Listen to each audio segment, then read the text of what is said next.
अब चलते हैं फंडामेंटल बेसिक क्वांटिटीज के बारे में। अगर मैं आपसे पूछूं कि फंडामेंटल बेसिक क्वांटिटीज किसे कहेंगे, कितने हैं, उनके यूनिट्स कौन कौन से हैं, तो आपका जवाब क्या होगा? अगर आपको पता है तो आप वीडियो पॉज करके इसका जवाब दे सकते हैं, और अगर नहीं पता है तो सुनिए। फंडामेंटल बेसिक क्वांटिटीज, जैसे कि नाम से ही झलक रहा है, फंडामेंटल है, बेसिक है।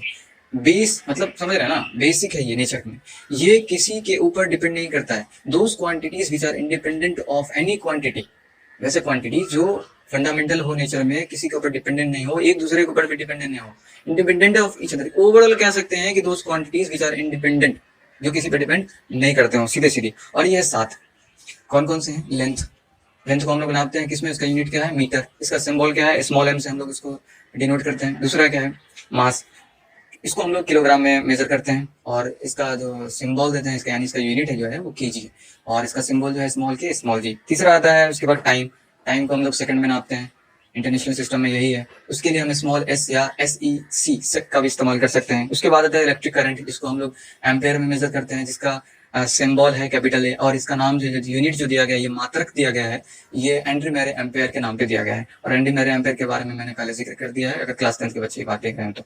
उसके बाद थर्मोडायनामिक टेम्परेचर, या सीधे सीधे क्या है, टेम्परेचर को नापने के लिए आमतौर पर हम लोग क्या करते हैं ना, डिग्री सेल्सियस में या फ़ारेनहाइट में नापते हैं। बुखार अगर नापना हो तो फ़ारेनहाइट में, किसी और चीज का टेम्परेचर नापना हो तो डिग्री सेल्सियस में। लेकिन इंटरनेशनल सिस्टम में एक डाल दिया गया, एक मात्रक केल्विन डाल दिया, ठीक है, जिसका वैल्यू अगर हम बात करें तो 0 डिग्री सेल्सियस पर 273.16 या 159 कह सकते हैं, 0.159, 273.159 केल्विन 0 डिग्री सेल्सियस पर। और जैसे जैसे 1 degree Celsius, 2 degree Celsius, 3 degree Celsius बढ़ता जाएगा, इसी 273.16 में या 273 अगर आसानी के लिए बोले तो उसमें हम 1 2 3 करके जोड़ते चले जाएंगे, तो वो हमारा क्या होगा, केल्विन में कन्वर्ट होता चला जाएगा डिग्री सेल्सियस से। अगर आप क्लास 9 के बच्चे हैं तो ये सब चीज़ अब तक सीख चुके हैं, क्लास 8 में भी सब चीज़ें सिखाई जा चुकी होंगी।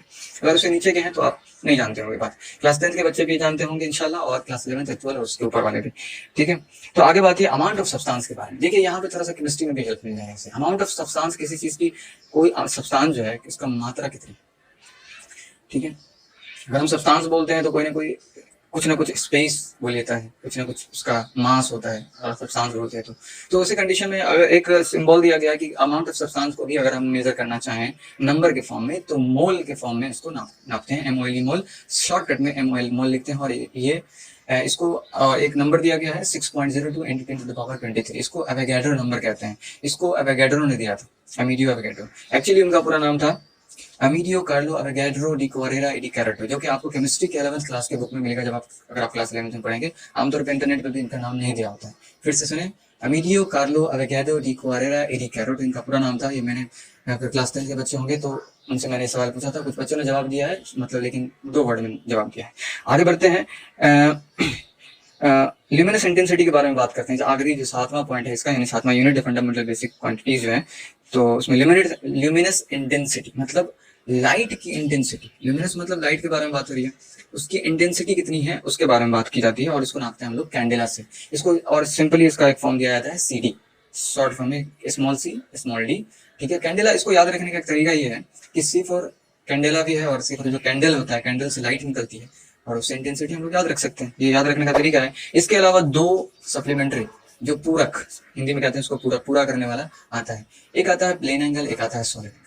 ये चीजें आपको शायद कोई बताए ना बताए, मैं पूरी तरह से आपको डिफाइन करता हूँ इस चीज को। देखिए, आप एंगल नापते, जैसे कि मैं सिंपली ऐसे दिखा रहा हूँ, ये 90 डिग्री का एंगल आपको हो सकता है, आपको दिख रहा होगा, ठीक है, या ये मैं कह सकता हूँ कि 45 डिग्री का। तो इसको मैथमेटिक्स में जब मेजर करते हैं, जब आप क्लास 11th में जाएंगे, मैथमेटिक्स वाला चैप्टर जो first chapter he I think है, उसमें सब चीज़ों के बारे में पढ़ाया जाता है वहाँ पे, एंगल्स वगैरह के बारे में। तो रेडियन है वहाँ पे सिंपल एंगल के लिए, प्लेन एंगल के लिए, और जिसको एक सिंबल है जिसको RAD से, small r small a small d से डिनोट किया जाता है। और एक है जो कि आपका है सॉलिड एंगल, यानी 3D एंगल। ऐसे कुछ इस तरह से आप देखिए यहाँ पे अलग अलग, अगर मैं इस तरह से ट्राइंगल बनाऊँ, आप या आप ऐसे कर सकते हैं ना कि ये चीज़ जो देख सकते हैं आप इस तरह से, इसमें 3D में है। या अगर मैं ट्राइंगल बनाऊँ अपनी इस उंगली से, तो यहाँ पर इसके बीच में एंगल और इसके बीच में एंगल बन रहा है, ये तीनों एक दूसरे के साथ एंगल बना रहा है, क्योंकि 3D में एंगल हो गया। उसको स्टेरेडियन में नापते हैं और उसका सिंबल होता है SR। ये सब चीजें मैं ऊपर में लिखाई जा रही होंगी, इंशाल्लाह मैं कोशिश करता हूँ।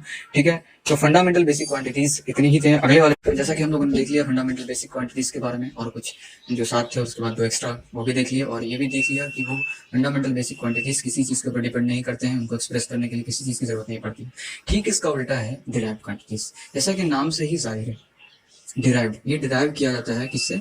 फंडामेंटल बेसिक क्वांटिटीज आपस में मिल करके एक डिराइव क्वांटिटी बनाते हैं, या दो अलग अलग डिराइव्ड क्वांटिटीज मिल करके भी डिराइव क्वांटिटीज बना सकते हैं। एग्जाम्पल के तौर पे मैं अगर बोलूं कि हम तो जानते हैं लेंथ के बारे में, लेंथ जो है एक फंडामेंटल बेसिक क्वांटिटीज है, और टाइम भी फंडामेंटल बेसिक क्वांटिटीज है। लेकिन लेंथ और टाइम को अगर मिला दिया जाए तो क्या कोई डिराइव क्वांटिटी बना सकते हैं? बिल्कुल बना सकते हैं। जैसे कि स्पीड है, स्पीड का डेफिनेशन क्या होता है? Distance covered by a body per unit time, कितना डिस्टेंस तय किया गया, इसमें कोई डायरेक्शन फिक्स नहीं होता है, मगर पता तो चला ना, आप देख सकते हैं यहाँ पे speed is equal to distance by time. तो कितना डिस्टेंस तय किया और कितने टाइम में तय किया है, इससे पता चला। इसमें यहाँ पे लेंथ कितना डिस्टेंस के लिए यानी लेंथ के लिए हम लोग ने मीटर का इस्तेमाल किया, और टाइम के लिए सेकंड का इस्तेमाल किया। दोनों का इस्तेमाल हुआ फंडामेंटल बेसिक क्वांटिटीज का, और दोनों मिला के एक नया क्वांटिटी निकल गया जिसको कहेंगे हम लोग स्पीड। ठीक इस तरह से वेलोसिटी के बारे में भी बोल सकते हैं। वेलोसिटी का सेम डेफिनेशन है, लेकिन बस एक फर्क आ जाता है इसमें कि वेलोसिटी में हम लोग डिस्टेंस ना बोल के डिस्प्लेसमेंट बोलते हैं। डिस्प्लेसमेंट कहने का मतलब ये है कुछ दूरी तय की गई हो किसी पार्टिकुलर डायरेक्शन में, तो डिस्प्लेसमेंट यानी एक किसी खास डायरेक्शन में दूरी तय की गई हो और कितने टाइम में, तो इसका भी मीटर पर सेकंड ही होता है, डिस्टेंस पर यूनिट टाइम। ठीक है, या डिस्टेंस ना बोल के ज्यादा बेहतर है डिस्प्लेसमेंट बोलेंगे, क्योंकि एक्चुअली डायरेक्शन है इसके साथ। और देखिए यहाँ पर भी एक और नया कंसेप्ट आ जाता है कि जो है वेक्टर और स्केलर की बात आ जाती है। तो यहीं पर मैं इस चीज को डिफाइन करके खत्म करता हूँ कि जिसके पास डायरेक्शन हो वो वेक्टर है, और जिसके पास डायरेक्शन ना हो वो स्केलर है। और वेक्टर से जो निकलेगा आप देखिएगा, जो भी वेक्टर से बन के निकलता है आमतौर पर वो वेक्टर ही होता है। एग्जाम्पल के तौर पर अगर मैं बात करूँ कि एक्सेलरेशन के बारे में, एक्सेलरेशन का डेफिनेशन क्या होता है आपको अगर पता है तो आप वीडियो पॉज करके इसका आंसर दें, उसके बाद आगे बढ़ें। ठीक है, उम्मीद है कि कुछ लोग आंसर दिए होंगे, अगर भी आपने लोगों ने आंसर दिया है तो अगले वीडियो में उनके कमेंट्स दिखाए जाएंगे इंशाल्लाह। तो एक्सेलरेशन होता है उसका जो अगर हम बोलेंगे तो change in velocity per unit time, change in velocity per unit time. आप और में देख सकते होंगे कि वेलोसिटी का तो पहले मीटर पर सेकंड और फिर पर यूनिट टाइम, मतलब उसके नीचे भी सेकंड। तो ये जब हम इसको रेसिप्रोकल करेंगे तो मीटर पर सेकंड स्क्वायर हो जाएगा। फिर देखिए आप, एक फंडामेंटल बेसिक क्वांटिटीज यानी सेकंड को लेकर के से, और एक डिराइव क्वांटिटीज यानी वेलोसिटी को लेकर के मीटर पर सेकंड को लेके, एक फंडामेंटल बेसिक क्वांटिटी और डिराइव क्वांटिटी दोनों को मिला के भी एक नया डिराइव क्वांटिटी बना सकते हैं। ठीक है, मीटर पर सेकंड स्क्वायर। अब बात करते हैं फोर्स के बारे में। बात करते हैं फोर्स बराबर क्या होता है? मास का प्रोडक्ट एक्सेलरेशन के साथ। हालांकि ज्यादा बेहतर होता है कि मास और एक्सेलरेशन के बारे में बात करते हैं तो क्या कहते हैं हम लोग? Velocity per unit time. ठीक है, तो अगर हम मास इनटू वेलोसिटी करते हैं, मास और वेलोसिटी के प्रोडक्ट को कहते हैं मोमेंटम, और टाइम को कहते हैं पर यूनिट टाइम, यानी टाइम नीचे में तो रहेगा ही। तो क्या rate of change of momentum is called force. ऐसी ही डेफिनेशन सबसे बेहतर है कि मोमेंटम में कितना चेंज आ रहा है, कितना जल्दी, कम टाइम, कितने कम से कम टाइम में कितना ज्यादा चेंज आ रहा है। Mass into velocity is called momentum. बार बार मैं रिपीट कर रहा हूँ इसलिए ताकि आप लोग के दिमाग में घुस जाए कि ये एक्चुअली फोर्स का डेफिनेशन। तो हम अगर इसको बोलेंगे कि ये डिराइव क्वांटिटी है, बिल्कुल डिराइव क्वांटिटी है। अब मैं बोलूंगा मास के लिए KG, velocity per unit time यानी एक्सेलरेशन सिंपली अगर बोले तो मीटर पर सेकंड स्क्वायर, तो केजी मीटर पर सेकंड स्क्वायर। ये कुछ एग्जांपल्स हो गए आपके सामने में ये डिराइव्ड क्वांटिटीज के।